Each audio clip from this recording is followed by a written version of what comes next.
નમસ્કાર કલમ યુદ્ધ સમાચારની સાથે હું છું આપની સાથે પાયલ બામભણિયા। તો જોઈએ આજના મહત્વના સમાચારમાં। નમસ્કાર દર્શક મિત્રો, માતેજ 7 ન્યૂઝમાં આપનું હાર્દિક સ્વાગત છે। હું લખન કોટડિયા, રિપોર્ટર એબલવાડા, ગીરગઢડા, ગીર સોમનાથ। એક નજર નાખીએ આજના મુખ્ય સમાચાર પર। ગીરગઢડા તાલુકાના દ્રોણ ગામે આજે 10મા મંગલ વિવાહનો કાર્યક્રમ યોજવામાં આવ્યો। શ્રી ક્ષત્રિય કોળી સમાજ સમસ્ત દ્રોણ ગામ દ્વારા દર વર્ષની જેમ આ વર્ષે પણ મંગલ વિવાહનું આયોજન કરવામાં આવ્યું, જેમાં 12 જેટલી દીકરીઓએ પ્રભુતામાં પગલાં પાડ્યા। સમસ્ત દ્રોણ ગામના વડીલો તથા યુવાનો તેમજ ગામના દરેક નાગરિક હાજરી આપી સરસ મજાનું આયોજન કરી લોકોમાં લાગણી અનુભવી।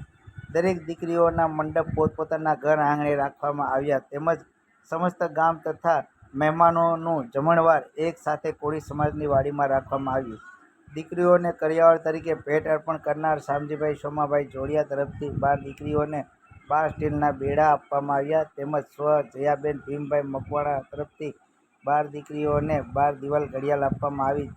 મહેમાન તરીકે આવેલ લાલીમાએ લોકોને ખાસ જણાવવા કે વ્યસનથી મુક્ત બનો એ જ સમાજ માટે મોટો ફાયદો છે। Reporter Ablavada, Matej 7 news, Girgadhada.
જી સર, આપનું નામ? મારું નામ છે જોડિયા મનસુખભાઈ પ્રેમજીભાઈ, ગામ દોણ, તાલુકો ગીરગઢડા, જિલ્લો ગીર સોમનાથ। જે આજે કાર્યક્રમ કરવામાં આવેલો છે દ્રોણ ગામની વચ્ચે, તેમનો તમે શું જવાબ આપશો? અમારો આ કાર્યક્રમ લગભગ 10 વર્ષ આ અમારો 10મો મંગલ વિવાહ છે। એમાં અમારા સમાજ કોળી સમાજ કોળી ક્ષત્રિય સમાજ તરફથી સૌએ આગેવાનોએ, વડીલોએ, યુવાનોએ બધાએ સપોર્ટ આપ્યો છે, એટલે અમે આ કાર્ય ભગીરથ કાર્યને ખૂબ બધી આગળ લઈ જવા માંગીએ છીએ। જે અત્યારે દ્રોણ ગામની અંદર મંગલ વિવાહનો જે કાર્યક્રમ કરવામાં આવેલ છે, તેમાં કેટલી દીકરીઓના લગ્ન છે? આજે અમારા દ્રોણ ગામની અંદર 12 દીકરી અને 3 વરરાજાના આ મંગલ વિવાહમાં કાર્ય થઈ રહ્યા છે।